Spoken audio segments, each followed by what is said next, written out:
غریب ہے۔ اعوذ باللہ من الشیطان الرجیم، بسم اللہ الرحمن الرحیم۔ خواتین و حضرات، السلام علیکم ورحمۃ اللہ وبرکاتہ ومغفرتہ۔ احکام شریعت پروگرام ہے اور فقہ حنفی سے متعلقہ مسائل اور آپ کی خدمت میں حاضری کا شرف۔ ایک دفعہ پھر کچھ اور کویسچن لیں گے اور اس کے بعد پھر کالز کا سلسلہ ہوگا۔ کسی نے کہا کہ ہم نے ایک شادی تھی، اس میں حق مہر میں آدھا تولہ سونا مقرر کیا، تو نکاح نامے میں سونا لکھوانا ہوگا یا اس کا اماؤنٹ یعنی قیمت لکھوائیں؟ دیکھیں، اس طرح کی جو موزونی مکیلی اشیاء ہوتی ہیں، موزونی انہیں کہتے ہیں جن کو تولا جاتا ہے، وزن کیا جاتا ہے، اور مکیلی جن کو برتن وغیرہ سے ناپ کر دیا جاتا ہے، اس میں بعینی ہی وہی چیزیں لکھوانی چاہیے۔ اس کی وجہ یہ ہوتی ہے کہ جیسے اب سونا ہے، اس کے ریٹ آگے پیچھے ہوتے رہیں گے۔ اگر آپ اس وقت اس آدھا تولہ کا اماؤنٹ لکھوا دیں گے اور بعد میں قیمت بڑھ گئی، تو آپ نے تو سونا مہر میں مقرر کیا تھا، تو اس کی قیمت جو بھی ہوگی آج وہ دینی ہوگی، لیکن آپ نے کم قیمت وہاں پہ لکھوا دی، تو اس کا مطلب ہے مہر لے لیا گیا یا مہر کم دیا گیا۔ تو اس میں آدھا تولہ سونے لکھوائیں، اماؤنٹ وغیرہ بالکل نہ لکھوایا جائے۔ اچھا، برعکس بھی ہو سکتا ہے کہ اس وقت زیادہ قیمت، جیسے آج کل زیادہ قیمت ہے، آپ نے آدھا تولہ کا اماؤنٹ لکھوا دیا فرض کر لیں، اور آگے چل کر سونا سستا ہو گیا بہت زیادہ، تو پھر تو یہ زیادہ ہو گیا، لیکن بہرحال اس کا اعتبار نہیں ہوگا، آدھا تولہ سونا ہی آپ لکھوائیں گے، چاہے قیمت آگے چل کر زیادہ ہو جائے یا کم ہو جائے۔ ایک بھائی نے کہا کہ میں ایک میڈیسن کمپنی میں سیلز مین کے طور پر، یہ شاید غالباً انہوں نے جوائن کیا ہوا ہے، اور کہتی ہیں کہ ہماری کمپنی جو ہے وہ 4 بہترین کمپنیوں میں شمار ہوتی ہے، بہت ہی معیاری دوائیں ہوتی ہیں، لیکن اکثر ایسی ہوتا ہے کہ ڈاکٹر جو ہیں وہ انہی کی دوا لکھتے ہیں اپنے مریضوں کو، کہ جو تھوڑا بہت ان کو کوئی تحفہ یا پیسہ وغیرہ دیتے ہیں، تو ہمیں بھی مجبوراً پھر ڈاکٹرز کو تھوڑا بہت پیسہ وغیرہ دینا پڑتا ہے، پھر وہ ہماری دوائی لکھتے ہیں، تو کیا یہ شرعی طور پر ہمارے لیے دینا جائز ہے یا نہیں ہے؟ دیکھیں، آپ کے لیے اس صورت میں دینا بالکل جائز ہوگا جبکہ آپ یہ سمجھتے ہیں کہ اگر آپ تھوڑا بہت پیسہ نہیں دیتے تو آپ کی دوا نہیں لکھی جائے گی، اور آپ کی دوا معیاری بھی ہے، زبردست قسم کی ہے، اس میں کوئی کمی نہیں ہے، کوئی چیٹنگ نہیں کی گئی ہے، تو بزنس پوائنٹ آف ویو سے اگر آپ اس طرح کی کوئی ترکیب نہیں کرتے ہیں تو لازم بات ہے کہ آپ کا لاس ہے اور آپ کی کمپنی کو نقصان بھی ہوگا، اور یہ ہو سکتا ہے کہ ڈاکٹر کسی اور سے پیسہ لے کے، رشوت لے کے ناقص دوائیں لکھ کر تباہ کرے، تو بہرحال آپ کی لیے اس میں گنجائش نکلے گی، لیکن ڈاکٹر صاحب کو احتیاط کرنی چاہیے۔ جب ڈاکٹر صاحب سمجھتے ہیں کہ یہ دوا صحیح ہے تو ان کو اس طریقے سے پیسے وغیرہ نہیں لینے چاہیے، لیکن آپ کا دینا شرعاً بالکل جائز رہے گا اور اس میں گناہ کا کوئی پہلو نہیں ہے۔ ایک بھائی نے کہا کہ ایک شخص کا بھانجا پاگل تھا اور انہی کے ساتھ رہتا تھا، تو ماموں نے چند بکریاں اس کو دی تھیں۔ اب اس بچے کا انتقال ہو گیا ہے، اور اس کا لڑکے کا جو انتقال ہوا اس کو صرف ایک چچا زاد بھائی ہے۔ اب ماموں نے وہ بکریاں بیچ دی ہیں اور رقم ان کے پاس ہے، تو اس رقم کا وارث کون ہوگا؟ دیکھیں، یہ رقم ماموں کی ہی ہوگی، کیونکہ وجہ یہ ہے کہ اگر ماموں نے اس بچہ، وہ اتنا پاگل تھا کہ قبضے کی صلاحیت بھی نہیں رکھتا تھا، فرض کر لیں جب مجنون ہوتے ہیں بالکل، تو اس کے لیے تو پھر وہ ہبہ ہوا ہی نہیں۔ اگر وہ ان کو ہبتاً دیا تھا تو نہ قبضے کی صلاحیت رکھتا ہے، نہ اس کو شعور ہے، تو یہ بکریاں ماموں کی ملکیت سے نکلیں گی ہی نہیں، اور جب نکلی نہیں تو اس کی نہیں بنی، تو اب اگر ماموں نے بیچی ہیں تو انہی کی رقم ہے۔ ہاں، بعض اوقات ایسا ہوتا ہے کہ ہم اسے بھی پاگل کہہ دیتے ہیں جو ذرا بھولا بھالا ہوتا ہے، یا اس کا دماغ تھوڑا سا پیچھے ہوتا ہے، یعنی اگر 16 سال کا ہے تو 8 سال کے بچے کا دماغ ہے، لیکن شعور سارا ہوتا ہے، سمجھ رہا ہوتا ہے، اور فرض کر لیں کہ وہ قبضے کی اہلیت بھی رکھتا ہے، تو ایسی صورت میں پھر اس بچے کی وہ ملکیت میں داخل ہو گئی تھی، چاہے کفالت ماموں کر رہے تھے یا ان بکریوں کی دیکھ بھال وہی کر رہے تھے۔ ایسی صورت میں کہ جب کہ وہ تھوڑا بہت سمجھ رکھتا ہو، یا پھر بعض اوقات ایسا ہوتا ہے کہ کبھی پاگل پن کا دورہ پڑتا ہے اور پھر افاقہ ہو جاتا ہے اور بالکل صحیح انسان امور کر رہا ہوتا ہے، جس وقت اس کی حالت میں افاقہ تھا، صحیح تھا، اس وقت اگر ماموں نے وہ بکریاں اس کے قبضے میں دی تھیں تو یہ ہبہ بالکل ٹھیک ہے، اور اب ایسی صورت میں بچے کا انتقال ہوا تو یہ رقم اس بچے کی گویا کہ وراثت بنے گی، اور ایسی صورت میں وہ چچا زاد بھائی جو ہے وہ اس کا وارث ہوگا، ٹوٹل پیسہ اسی کو ملے گا، ماموں کو اس میں سے کچھ نہیں دیا جائے گا۔ ایک کسی نے پوچھا تھا کہ ہمارے ہاں ایک شخص ہیں جو گورنمنٹ کے ٹھیکے لیتا ہے، ٹینڈرز وغیرہ اوپن کرواتا ہے، اس کی سورسز ہیں اندر، تو وہ آفر کرتا ہے کہ آج اگر تم مجھے اتنی رقم دو گے تو میں 3 ماہ بعد کنفرم تمہیں اس پہ 10% نفع دوں گا، کیا شرعی حکم ہے؟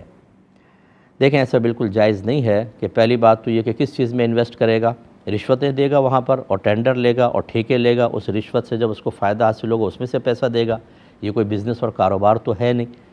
اور فرض کر لیں کہ اگر یہ کوئی بزنس بھی ہوتا، کاروبار بھی ہوتا، تو نفع اگر فکس کر دیا جائے، چاہے وہ رقم میں، مثلا یوں کہتا کہ میں ہر مہینے 10,000 دوں گا، یا اس طریقے سے کہ جو رقم تم نے دی ہے اس کا 10% دوں گا، یہ بھی فکس ہی ہوگا۔ آپ اندازہ کریں کہ جتنی بھی رقم ہوگی، اگر 1,00,000 دیا ہے تو 10% 10,000 بالکل کنفرم ہو گیا۔ ایسی صورت میں اس میں معنوی لحاظ سے سود کا مفہوم ہوتا ہے، تو لہٰذا یہ اس طرح کی انویسٹمنٹ بالکل جائز نہیں ہے، یہ حرام اور گناہ کبیرہ ہے۔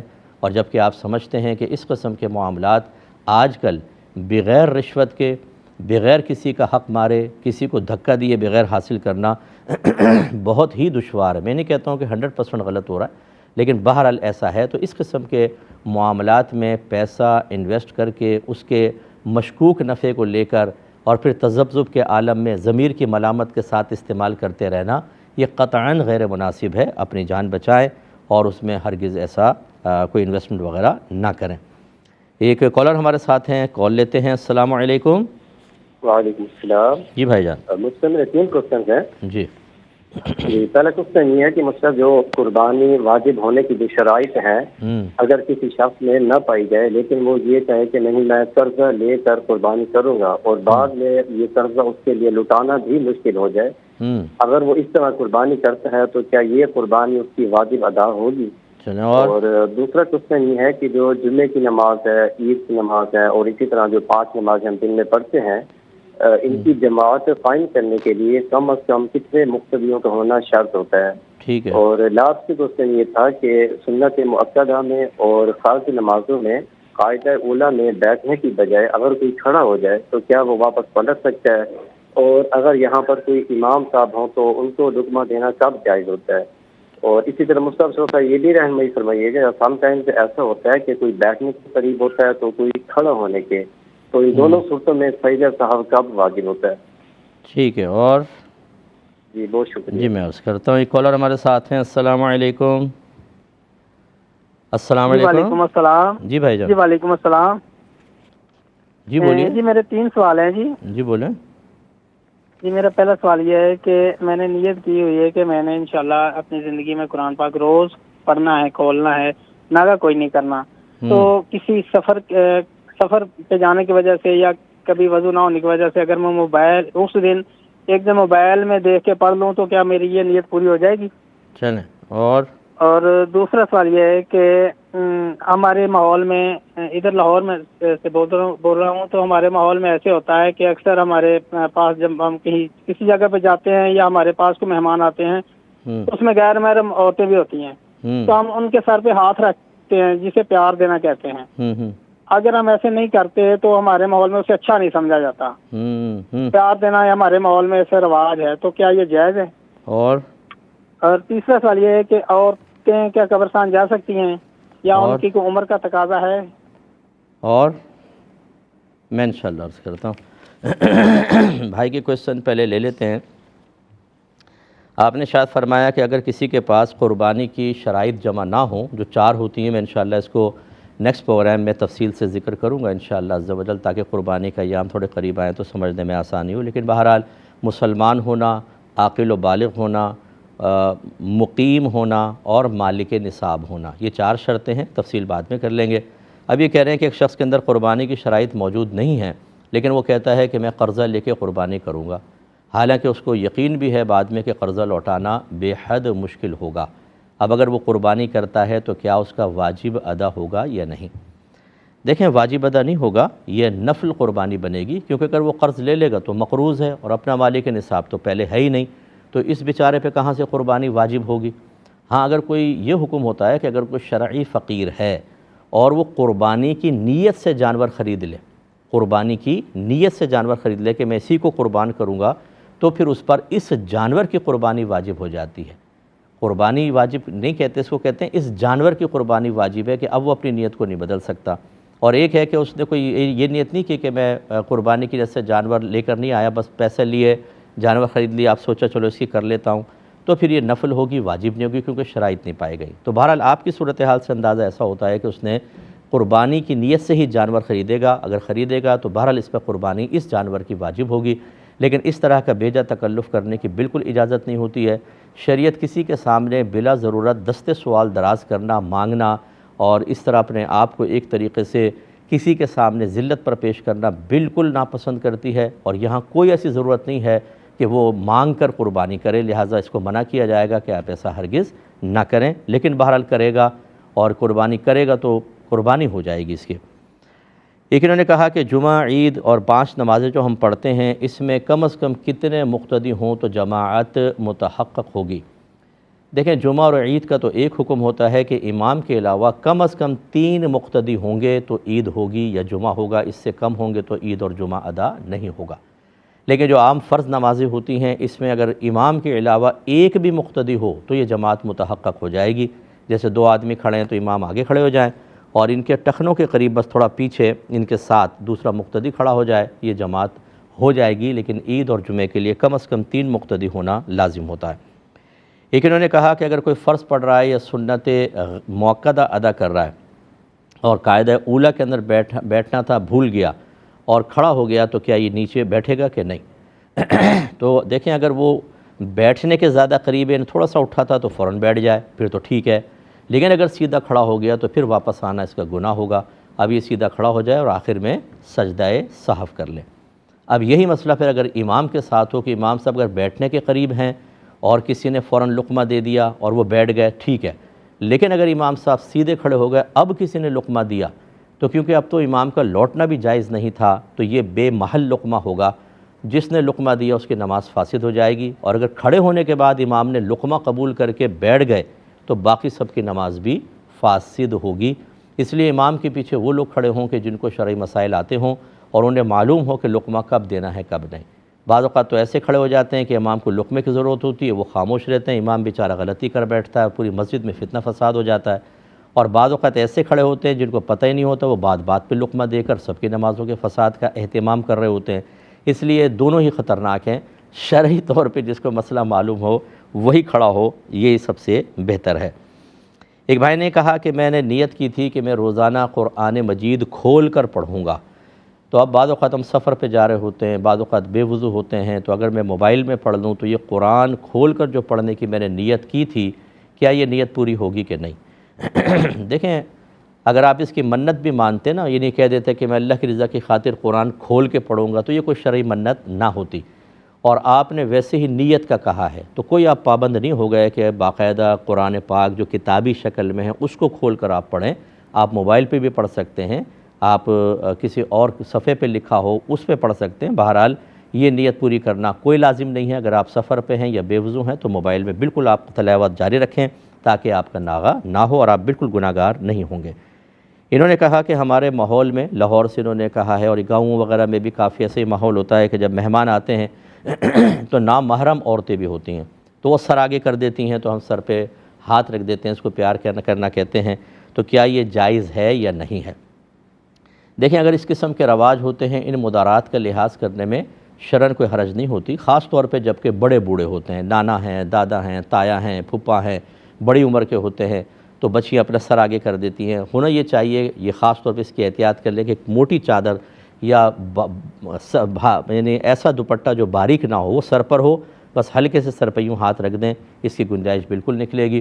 اور اگر آپ اس سے کم عمر کے بارے میں پوچھنا چاہتے ہیں، میرے خیال میں کم عمر کا تو یہ رواج اکثر میں نے نہیں دیکھا کہ کوئی کزن وغیرہ بھی کسی کے سر پہ ہاتھ رکھ رہے ہوں، لیکن بہرحال اگر سر مکمل طور پہ ڈھکا ہوا ہے اور آہستگی سے سر کے اوپر ہاتھ رکھ دیا جائے، صرف اس وجہ سے کہ جیسے آپ نے خود فرمایا کہ بعض ہماری رسومات گھروں کے اندر ایسی رائج ہو جاتی ہیں کہ اس کے خلاف جانے پر پھر لوگ بدگمان ہوتے ہیں، ناراض ہو جاتے ہیں، وہ سمجھتے ہیں کہ دل میں کدورت ہے، شاید پیار نہیں ہے ان کو، شاید کوئی اور مسائل ہیں، اور اس قسم کی بدگمانیوں کے ساتھ پھر پرابلم ہوتی ہے، تو تھوڑی بہت اس کی بالکل گنجائش نکل سکتی ہے۔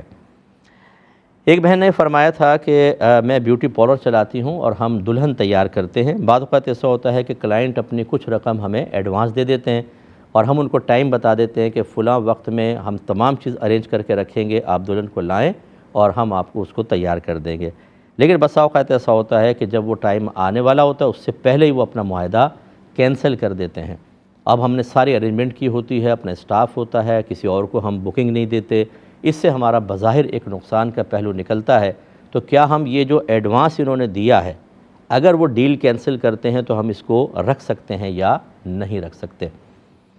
دیکھیں، اگر اس میں آپ کے لیے بالکل نقصان کا پہلو ہے کہ آپ ارینجمنٹ کرتے ہیں اس ٹائم کو، اور لوگ کہتے ہیں بھئی ہم نے دلہن کو لانا ہے، آپ نے کہا نہیں ہم نے تو ٹائم دیا ہوا ہے، یہ آپ کے یقیناً بزنس کا نقصان ہے، اور پھر وہ آخر میں کینسل کر دے اور آپ اس کو پیسے بھی واپس کر دیں تو یقیناً آپ کا نقصان ہے، تو اس کی گنجائش بالکل نکلے گی۔ لیکن آپ یہ پہلے ہی ریٹن اس کے اوپر لکھ دیں کہ اگر آپ نے ڈیل کینسل کی تو یہ آپ کا پیسہ اپنے نقصان کے تدارک کے سلسلے میں ہم روک لیں گے۔ اگر وہ یس کرتے ہیں اسی پر ڈیل کریں، اور پھر آپ کے لیے انشاءاللہ شرعاً یہ جائز ہو جائے گا اور آپ اس کو رکھ سکتے ہیں۔ افضل اور اعلیٰ یہ ہے کہ واپس کر دیں، لیکن اگر آپ سمجھتے ہیں کہ اس طریقے سے ایک دوسرے کو بتاتا ہے، دوسرا تیسرے کو، تیسرا چوتھے کو، اور ہمارے ہاں معاملہ یہ ہے کہ اگر آپ کسی کے ساتھ اچھا سلوک کرتے ہیں وہ اس کو سراہتا کم ہے، آپ کو اور نقصان پہنچانے کے لیے تیز ہو جاتا ہے، مستعد ہو جاتا ہے، تو ایسی صورت میں بالکل آپ ایڈوانس رکھ سکتے ہیں۔ انہوں نے کہا کہ ہم 4 دوست تھے، ہمارے پاس پیسے نہیں تھے، ایک کے پاس پیسے تھے، ہم نے کہا یار تو دیکھ ابھی کھانا کھلا دے، جب ہماری سیلری آئے گی نا تو ہم تیرا کھانے کا پیسہ بھی تجھے واپس لوٹا دیں گے، لیکن ابھی تو ہمیں کھلا دے، گویا کہ تجھے تو مفت ہی پڑے گا بعد میں، لیکن ابھی پیسے سب کے دے دے۔ تو کیا اس طریقے سے ہم نے جو کہا ہے یہ کوئی شرط کے زمرے میں تو نہیں آتا، جوئے کے زمرے میں تو نہیں آتا؟ نہیں آتا ہے، بلکہ یہ آپ نے ایک طریقے سے اس سے قرض طلب کیا ہے کہ آپ ہمیں کھانا کھلا دیں، گویا کہ ڈائریکٹ چاہے نہ دیں لیکن ہمیں کھانا کھلا دیں اور اس کی پیمنٹ ہم آپ کو بعد میں واپس کر دیں گے۔ تو یہ قرض کسی صورت بنتی ہے اور یہ شرعاً بالکل جائز ہے۔ ہاں، اگر آپ یوں کہہ دیتے ہیں کہ اگر تو یہ کرے گا تو تجھے کھانا کھلانا ہوگا، اگر تو یہ نہیں کرے گا تو پھر ہم پیسے ادا کریں گے، یہ کچھ شرط بن جاتی، لیکن یہاں پر شرط نہیں بن رہی ہے۔ ایک مختصر سا بریک لیں گے، ہمیں یقین ہے آپ ہمارے ساتھ ہی رہیں گے۔ بسم اللہ الرحمن الرحیم۔ پہلے کالز لیتے ہیں۔ السلام علیکم۔ السلام علیکم۔ ہیلو جی، وعلیکم السلام۔ جی فرمائیے۔ جی مفتی صاحب، میں نے آپ سے پوچھنا تھا کہ زکوٰۃ کے پیسوں سے مرحوموں کا ختم یا قرآن خوانی کروائی جا سکتی ہے؟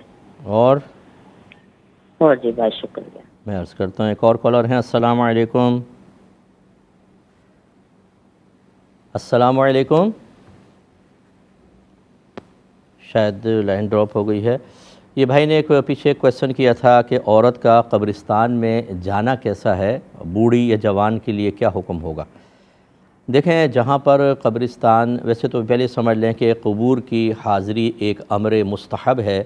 نبی کریم صلی اللہ علیہ وسلم نے واضح فرمایا کہ پہلے میں نے تمہیں زیارت قبور سے روکا تھا، اب لیکن میں تمہیں حکم دیتا ہوں کہ اس سے عبرت اور نصیحت حاصل ہوتی ہے، اور اس میں مطلقاً سرکار نے اجازت مرحمت فرمائی، مرد عورت دونوں کے لیے اس کی اجازت موجود ہے۔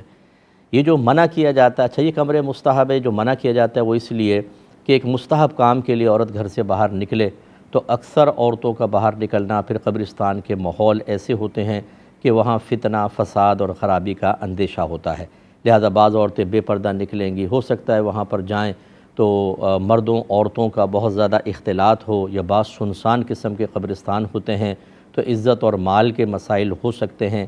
اسی طرح اکثر خواتین جب قبور پر جاتی ہیں تو رونا پیٹنا، شور شرابہ یعنی جزع اور فضع کر کے بے ادبی کریں گی یا گناہ گار ہوں گی، اس وجہ سے علماء نے منع فرمایا، اور اس قسم کے امور میں جو عورت مشغول ہوگی اسی کے لیے بارے میں یہ ہوتا ہے کہ اگر وہ گھر سے نکلے گی تو اس پہ اللہ کی لعنت نازل ہوگی۔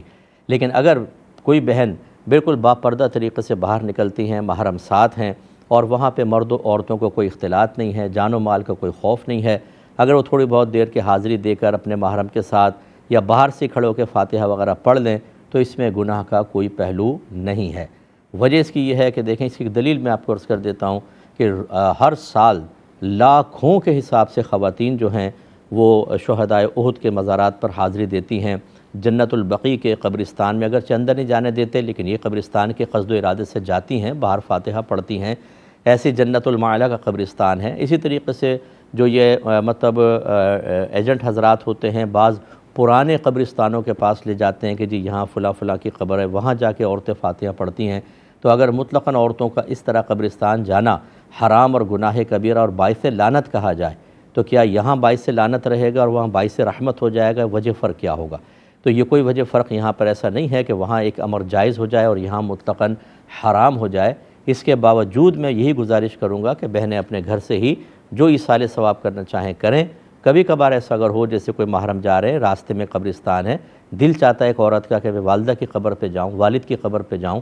بعض بہنیں ایسی ہوتی ہیں جن کے شوہر سے بہت عقیدت ہوتی ہے، اس کی قبر پہ بھی وہ جا سکتی ہیں، لیکن وہی ان تمام شرائط اور قیودات کا لحاظ رکھنے کے بعد۔ اور اس میں پھر جوان اور بوڑھی کا کوئی مسئلہ نہیں ہے، کیونکہ جب محرم ساتھ ہے، راستہ پرامن ہے، تمام شرائط پوری کر رہی ہیں، تو دونوں جا سکتی ہیں۔ نہ جانا اور گھر سے ہی ایصال ثواب کرنا زیادہ انسب، لیکن جانا جائز۔ انہوں نے فرمایا خاتون نے کہ کیا ہم زکوٰۃ سے مرحوموں کا ختم اور قرآن خوانی کروا سکتے ہیں کہ نہیں؟ تو بہن ایسا نہیں کر سکتے۔ وجہ اس کی یہ ہے، اس میں تھوڑی تفصیل چلیوں کر لیتے ہیں۔ اس کے اندر مسئلہ پہلے یہ ہے کہ زکوٰۃ کی درست ادائیگی کے لیے شرعی فقیر کو مالک بنانا ضروری ہوتا ہے۔ تو لہذا اگر آپ نے اس طرح کیا کہ قرآن خوانی کی، کوئی ختم کروایا اور کھانا وغیرہ بنا کے لوگوں کو کھلا دیا، تو کسی کو مالک بنانا لازم نہیں آیا، اس سے آپ کی زکوٰۃ ادا نہیں ہوگی۔ ہاں اگر آپ یوں کرتے ہیں کہ یہ قرآن خوانی کی ختم کی، اب کھانا جو ہے وہ پیکٹس کے اندر بنوا لیا، اور جو آئے تھے وہ شرعی فقیر بھی ہوں، یعنی مالک نصاب نہ ہوں، غنی کو نہیں کھلا سکتے، زکوٰۃ غنی نہیں کھا سکتا، یاد رکھیں۔ اب ان کو آپ وہ پیکٹ مالک بنا دیں کہ آپ لے جائیں۔ تو جب آپ نے مالک بنا دیا تو جتنے کا وہ پیکٹ بنا تھا اتنے کی زکوٰۃ آپ کی ادا ہو جائے گی۔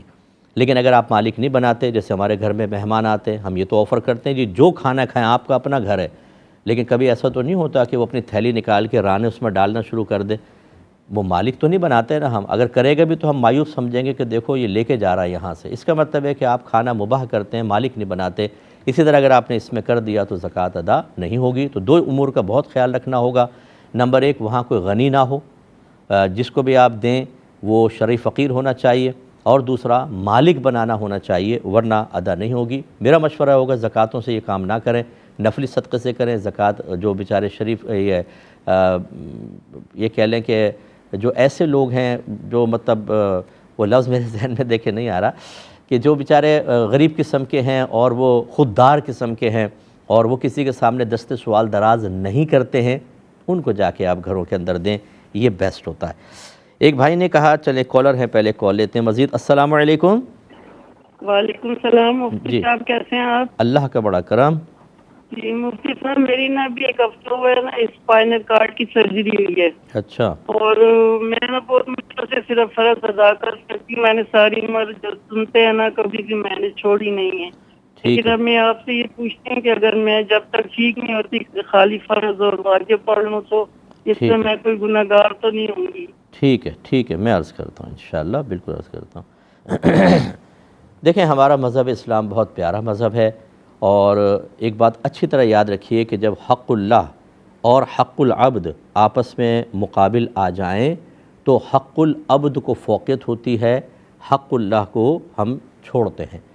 اچھا، آپ کہیں گے بھئی یہ تو بے ادبی سے لگ رہی ہے کہ حق العبد کو اوپر لے آئے اور حق اللہ کو نیچے کر دیا۔ ایسا نہیں ہے۔ اصل یہ ہے کہ اللہ تبارک و تعالیٰ غیر محتاج ہے اور ہم محتاج ہیں۔ تو جب بندے اور اللہ کے حقوق ٹکراتے ہیں تو بندے کے حق کو اس لیے فوقیت دے دی جاتی ہے کہ وہ محتاج ہے۔ اللہ تعالیٰ تو نہ عبادت کا محتاج ہے، اسے کوئی غرض نہیں ہے، تو لہٰذا پھر بندے کے حق کا اعتبار کرتے ہوئے اس کے لیے رعایت کے پہلو نکالے جاتے ہیں۔ اللہ تبارک و تعالیٰ کے حق کا لحاظ کرتے ہوئے یہ مطالبہ نہیں ہوتا کہ چاہے تم کتنے بیمار ہو، کتنی ہی تکلیف ہو، اللہ کا حق پورا پورا ادا کرو، بلکہ خود شریعت گویا کہ خود اللہ تبارک و تعالیٰ نے اپنے حبیب کے ذریعے ہمیں یہ تعلیم دے دی کہ جس وقت ایسا معاملہ آئے تو بندے کے حقوق کا لحاظ کر کے اس کو فوقیت دے کر میرے حق میں شرع رعایت کے مطابق اگر تھوڑی بہت کمی بھی ہو جائے تو تمہارے لیے معاف ہے۔ یہ ایک اصول میں نے آپ کی خدمت میں ذکر کر دیا ہے۔ اب اس کی روشنی میں آپ دیکھ لیں، چونکہ آپ کے تکلیف ہے، پریشانی ہے، تو شریعت آپ سے بالکل سنت غیر موقدہ نوافل کا کوئی مطالبہ نہیں کرے گی۔ آپ صرف فرض اور واجب احتیاط سے پورا کر لیں، یہی آپ کے حق میں کافی ہے، اور انشاءاللہ آپ کی کوئی گرفت نہیں ہوگی۔ کسی نے کہا کہ ہمارے والد صاحب کا ایک بینک اکاؤنٹ تھا، بینک والوں نے اعلان کیا کہ جتنے بھی اکاؤنٹ ہولڈرز ہیں اگر وہ چاہیں تو قرآن اندازی میں اپنا نام لکھوائیں، ہو سکتا ہے انعام نکل آئے۔ تو والد صاحب کو تو شاید یہ شعور نہیں تھا، لیکن ایک بیٹا ان کا جو تھا اس نے نام لکھوا دیا، اور قرعہ اندازی کے اندر والد صاحب کا نام آ گیا اور کافی اچھی رقم ان کو مل گئی۔ اب وہ بیٹا یہ کہتا ہے کہ یہ رقم میری ہے کیونکہ میں نے قرعہ اندازی میں نام لکھوایا تھا، اور والدین بھی یہ کہتے ہیں کہ ٹھیک ہے ہم سارا یہ رقم اس بیٹے کو دے دیتے ہیں۔ اب باقی بیٹے جو ہیں وہ آبجیکشن کر رہے ہیں کہ ایک ہی بیٹے کو سب کچھ دے دیا جائے اور ہمیں نہ دیا جائے، یہ ٹھیک نہیں ہے، کیا حکم شرع ہوگا؟ جبکہ وہ کہتے ہیں کہ اچھا آگے بھی حصہ چلیں، پہلے میں اتنا عرض کر دیتا ہوں۔ دیکھیں مسئلہ یہ ہے کہ بیٹے نے اگر فرض کر لیں قرعہ اندازی کا مشورہ دیا بھی تھا تو اس مشورے کا یہ سبب تو بن گیا، لیکن حقیقتاً اگر والد صاحب بینک ہولڈر یہ اکاؤنٹ ہولڈر نہ ہوتے تو پھر کیسے ان کا انعام نکلتا؟ اس لیے اس طرح کے مشوروں کی وجہ سے کوئی آدمی مکمل چیز کا حقدار نہیں ہو جاتا۔ یہ والد صاحب کا ہے، وہ جس کو دینا چاہیں دیں۔ پہلی بات تو کہ اس بیٹے کا قرعہ اندازی کے لیے نام مختص کرنے پر یہ کہنا کہ اب یہ پیسہ میرا حق ہے، بالکل غلط ہے۔ دوسری بات یہ ہے کہ والدین اپنی اولاد کو جو کچھ دیں اس میں کوشش کرنی چاہیے کہ انصاف کے ساتھ دیں۔ افضل صورت یہ ہوتی ہے کہ اپنی زندگی میں جب کوئی ہبہ کرتے ہیں، تحفہ دیتے ہیں، تو افضل ترین صورت تو یہ ہے کہ اس میں لڑکا لڑکی سب برابر ہونے چاہیے۔ اگر آپ 1 کروڑ 4 بچوں میں تقسیم کرنا چاہتے ہیں تو 25-25 لاکھ سب کو دیں، بیٹی کو بھی بیٹے کو بھی۔ اور مفضول صورت یہ ہوتی ہے، اس سے کم درجے کی صورت، کہ بیٹے کو ڈبل دے دیں، بچی کو اس کا آدھا دے دیں، جیسے وراثت کے بارے میں ہے کہ للذکر مثل حظ الانثیین، کہ لڑکے کے لیے 2 لڑکیوں کے برابر حصہ ہے، یہ والا طریقہ کریں۔ لیکن اس طرح کرنا کہ ایک ہی بچے کو سب کچھ دے دینا اور باقی کو محروم کرنا، یاد رکھیں یہ ناانصافی ہے، اور اس میں آخرت میں والدین کے لیے گرفت کے امکانات ہیں۔ رحمت کونین صلی اللہ علیہ وسلم نے ارشاد فرمایا، اپنی اولاد میں عدل سے کام لو حتیٰ کہ بوسہ دینے میں، یعنی اگر ایک بچے کو پیار کرو تو اب دوسرے کو نہیں کرو گے، یہ عدل کے منافی ہوگا، اور عدل کے خلاف ہوتا ہے ظلم۔ اس کا مطلب ہی آپ ناانصافی کر رہے ہیں، دوسرے کو بھی پیار کریں، سب کے اندر ایکول کوشش کرنی چاہیے۔ لیکن بہرحال یہ ہوتا ہے بعض اوقات ایک بچے کو کچھ زیادہ دے دیا، دوسرے کو کچھ کم کر دیا، اس میں کوئی مسئلہ نہیں ہوتا۔ اور خاص طور پہ اگر دینی فضیلت ہو کہ بیٹا عالم ہے، مفتی ہے، زیادہ فرما بردار ہے، زیادہ ماں باپ کی خدمت کرتا ہے، دوسرے نہیں کرتے، اس وجہ سے ماں باپ نے تھوڑا سا اس کو زیادہ دے دیا، ان کو کم، اس کی بھی گنجائش نکلے گی، لیکن بالکل یا محروم کرنا بالکل صحیح نہیں ہے۔ اسی طرح ایک اور ان کا حصہ ہے، لیکن پہلے میں ایک مختصر سا بریک لوں گا، انشاءاللہ حاضر ہوتے ہیں چھوٹے سے بریک کے بعد۔ بسم اللہ الرحمن الرحیم۔ اس طرح ان کا دوسرا حصہ یہ تھا کہ اگر والدین ایک بیٹے کو بہت سپورٹ کریں، اسے گھر بھی لے کر دے دیں اور مالی لحاظ سے بھی سپورٹ کریں، اور دوسرے بچوں کو کچھ بھی نہ دیں، حالانکہ دوسرے بچے بھی اپنے والدین کا بہت خیال رکھتے ہیں، تو کیا حکم شرع ہوگا؟ دیکھیں اس میں تھوڑی سی نظر کرنے کی بالکل ضرورت ہوگی کہ آخر ایسا والدین کیوں کر رہے ہیں۔ بعض اوقات ایسا ہوتا ہے کہ بعض بچوں کی جاب اچھی ہوتی ہے، کاروبار اچھا ہوتا ہے، ان کی مطلب ارننگ وغیرہ کے معاملات اچھے ہوتے ہیں، اور ایک بیٹا تھوڑا سا پسماندہ ہوتا ہے، اس کے پاس اپنا گھر نہیں ہوتا، اس وجہ سے والدین سپورٹ کر دیتے ہیں، کیونکہ سب والدین چاہتے ہیں ہمارے بچے خوش و خرم رہیں اور ان کو کوئی صدمہ نہ ہو، غم نہ ہو۔ وہ اپنی جہت سے دیکھ رہے ہوتے ہیں اور برابر والے اپنی نظر سے دیکھ رہے ہوتے ہیں۔ ایک لمحے کے لیے ایسے موقع پر ماں باپ بن کر دیکھنا چاہیے۔ میں ہمیشہ یہ کہتا ہوں کہ بعض اوقات مسئلہ آپ نیچے سے بھی دیکھیں اور اوپر سے بھی دیکھیں۔ اگر ماں باپ کا اور اولاد کا مسئلہ ہے تو ایک دفعہ اولاد بن کر دیکھیں، اور ایک مرتبہ اپنے آپ کو ماں باپ بن کر ذرا نیچے سے دیکھیں، نیچے کو دیکھیں تو آپ کو بہت ہی فرق نظر آ جائے گا۔ اگر ایسی صورتحال ہے تو تھوڑا کوآپریٹ کرنا چاہیے، لیکن اس پر بھی میں والدین سے یہ گزارش کروں گا کہ ایسا طرز عمل اختیار نہ کریں کہ جو بچے دوسرے ان کو ڈس ہارٹ ہوں، کچھ نہ کچھ یا تو ان کو اعتماد میں لیں، ان سے مشورہ کریں اور پھر کہیں کہ اگر تم اجازت دیتے ہو اپنے بھائی کو، تمہارے بھائی کو سپورٹ ہو جائے گی، وہ یس کریں تو دل میں قدورتیں نہیں آئیں گی۔ دوسری صورت یہ ہے کہ ایسا کچھ بھی نہیں ہے، بس بعض اوقات ہوتا ہے کہ ایک بچے کی طرف بہت زیادہ والدین مائل ہوتے ہیں اور وہ اپنی باطنی کیفیات پہ کنٹرول نہیں کر پاتے ہیں، اور وہ یہ نہیں دیکھتے کہ دوسروں کی دل آزاری ہو رہی ہے، ہم دوسروں کو پیستے چلے جا رہے ہیں۔ بعض اوقات تو بعض بچے بہت زیادہ خدمت کر رہے ہوتے ہیں اور ماں باپ ان کو اگنور کر رہے ہوتے ہیں، اور جو روڈلی رویہ رکھتا ہے، ذرا نخرے کرتا ہے، تکبر کرتا ہے، کبھی کبھار شاؤٹنگ بھی کر دیتا ہے، اس کو منانے کے اندر لگے رہتے ہیں اور اس کو انعامات وغیرہ دیتے رہتے ہیں۔ اس سے جو خدمت کرنے والے ہیں ان کے دل میں بھی کافی تکلیف ہوتی ہے، وہ ہرٹ ہوتے ہیں۔ اگرچہ نہیں ہونا چاہیے، آپ اللہ کی رضا کی خاطر کریں، لیکن بہرحال ایسی صورت میں ماں باپ کو احتیاط کرنی چاہیے۔ لیکن یہ ہم نہیں کہیں گے کہ وہ گناہ گار ہوں گے، کیونکہ ان کا پیسہ ہے، وہ جس کو اپنی زندگی میں دینا چاہیں وہ دے سکتے ہیں، باقی یقیناً دوسری اولاد کو بھی کچھ نہ کچھ دیتے ہوں گے، یہ وہ والی صورت نہیں ہے کہ ایک کو سب دے دیا باقی سب کو محروم رکھا، انہیں بھی دیتے ہوں گے عید پر، بقرعید پر، عیدی وغیرہ دیگر چیزیں، اگرچہ اس مالیت کی نہیں ہیں، تو اس لیے گناہ گار تو نہیں ہوں گے اس صورت میں والدین، لیکن بہرحال یہ آگے چل کر ان بھائیوں کے اندر بھی بعض اوقات کینہ اور بغض کا سبب بن سکتا ہے، کیونکہ جب ایسے والدین رخصت ہو جاتے ہیں تو جس بھائی کی طرف زیادہ مائل ہوں پھر دیگر بھائی بہن اس کو وہ عزت دینے کے لیے تیار نہیں ہوتے، کیونکہ پہلے دل میں نفرتیں اور کراہت بھری ہوتی ہے کہ اس کی وجہ سے ہم محروم ہوئے، اور پھر آگے چل کر اس کے منفی اثرات مرتب ہوتے ہیں۔ میں والدین سے گزارش کرتا ہوں آپ جب بھی کوئی فیصلہ کریں تو تھوڑا سا ایک روڈ میپ بنا لیا کریں، یعنی ایک چیز دیکھیں ہم کیا کر رہے ہیں، شرعی لحاظ سے ٹھیک ہے کہ نہیں، اس کے آگے 10 سال بعد 5 سال بعد کیا اثرات مرتب ہوں گے، موجودہ جو افراد ہیں اس پریزنٹ جو ڈیز چل رہے ہیں اس کے اندر ان کے اوپر کیا اثرات مرتب ہوں گے، اتنا زیرک انسان کو ہونا چاہیے، نہ ہو تو مشاورت کر لیں، یہ ہمارا مشورہ ہے۔ کسی نے کہا کہ اگر کوئی دینی معلوماتی پروگرام ٹی وی پر آ رہا ہو اور وہی ٹائم جماعت کا بھی ہو تو کیا ہم پروگرام دیکھیں یا جماعت کے لیے جائیں؟ دیکھیں مردوں کو چاہیے کہ جماعت کے لیے جائیں کیونکہ واجب عین ہے، پروگرام دیکھنا آپ کے لیے بہت افضل ہے، ٹھیک ہے، لیکن یہ ہے کہ آپ پہلے چلے جائیں، اور چونکہ آلٹرنیٹس آج کل موجود ہیں، جو بھی پروگرام آج کل میڈیا پہ چلتا ہے وہ اگلے دن ہی سوشل میڈیا پر آ جاتا ہے، آپ وہاں پر دیکھ سکتے ہیں، اس لیے ہمارا مشورہ ہوگا جماعت ہرگز ترک نہ کی جائے۔ اور پوچھا ہے کہ عورتوں کے لیے کیا حکم ہوگا؟